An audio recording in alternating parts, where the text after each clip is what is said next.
Not very long ago, in a very distant rainforest, there was a mama frog and her 5 children. She had a very bad headache that day, and she asked her children to go hunt for her. "I can't hunt today, so I'm trusting you kids, alright?" the mama frog said. "Yes, ma'am," the baby frogs replied, and they went off on their merry way. The baby frogs finally reached central rainforest, where all the other animals went to hunt. Their main objective were worms, and they could be found everywhere. There were lots of trees, tall and short, and the ground was very fertile. So, they decided to look everywhere, from the heights of the tallest trees to the burrows of the underneath, and they were successful. They found several worms, and they were very happy with their findings. "Got one frog said. "Me too," another one exclaimed. "Same," another frog agreed. Suddenly, out of nowhere, a humongous toad jumped off of one giant tree and crushed all the trees around the frogs into powder, almost like they were nothing. The frogs fled to one corner, eyes wide and shocked, trembling in the presence of the giant toad. It had purple, dry skin like an entire bruise was covering its whole body. It had horns on its head, back, and chin, sharp as knives. It had menacing yellow eyes staring into the terrified frog's ones, and it was holding a leaf in its mouth.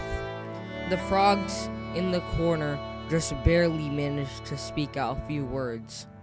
"Wow, that's a really big frog," the 4th frog said. "Yeah, it even crushed the trees." They were so scared, they couldn't even move.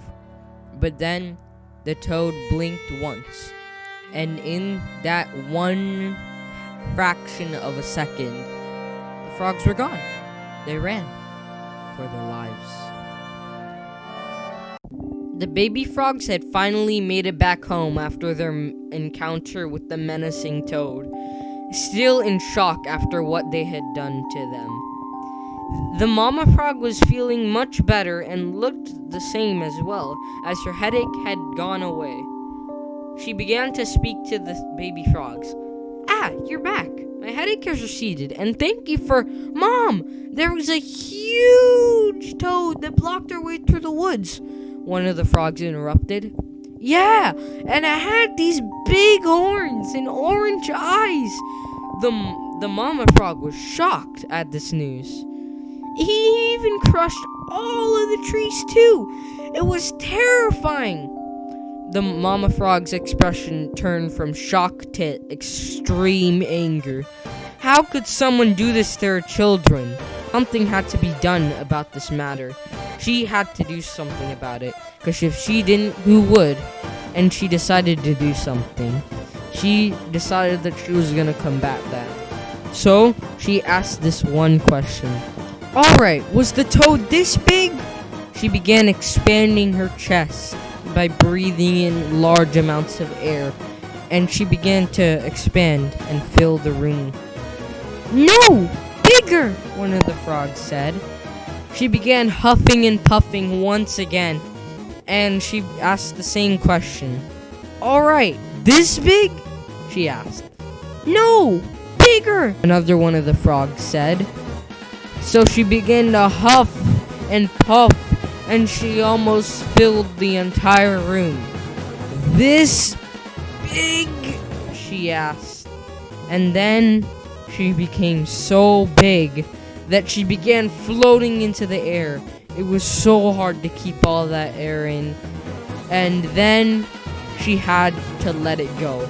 She crashed into the floor and showed no signs of consciousness. "Mom, are you okay?" one of the frogs asked. "Mom, wake up."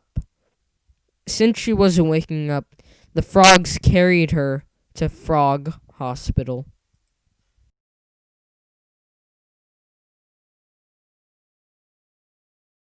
It had been 4 days since the baby frogs had taken their mother to Frog Hospital, after she had gotten an aneurysm for blowing up herself so much that she floated up and crashed into the ground. She was in a coma for 4 days, and this day she finally woke up. The frogs were anxiously waiting for her waking up, and it was a matter of time. Alas, the mama frog began to wake up. She looked at her children for the first time in 4 days, although it had only seemed like a few seconds to her. The baby frogs were filled with dread, as they hadn't been with their mom for 4 days, and they had some depressing news to tell her. The mama frog began to speak to her children. "Where am I? And why can't I move?" The frogs knew it was time to release that information. "After you passed out, we had to carry you to Frog Hospital," the first frog said. "The doctor said you were in a coma for 4 days due to a brain injury and other severe damage. She said that it was so severe that your limbs are permanently paralyzed." The mama frog began crying. "Mom, we know you were just trying to protect us, but why did you put yourself so much at risk?" The tears started streaming down the mama frog's cheeks.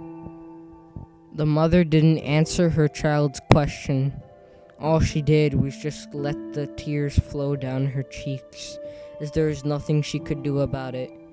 She could have cried herself a river if she wanted. But she finally answered when one of her children asked this question. "Mom, why aren't you answering?" She couldn't just stand there not talking. It wasn't right. So she began to say her final words in this story. "Oh, I'm so stupid. I can't believe I did something so stupid. I'm sorry, kids. I was just trying to protect you. But all I did was hurt everyone. My ego got the best of me, and now I'll never be able to take care of you. I'm sorry with all my heart." And then the story ends here. After that, all of the baby frogs began to cry, and they took care of their mother for the rest of their lives, in sorrow, dread, and depression. The end.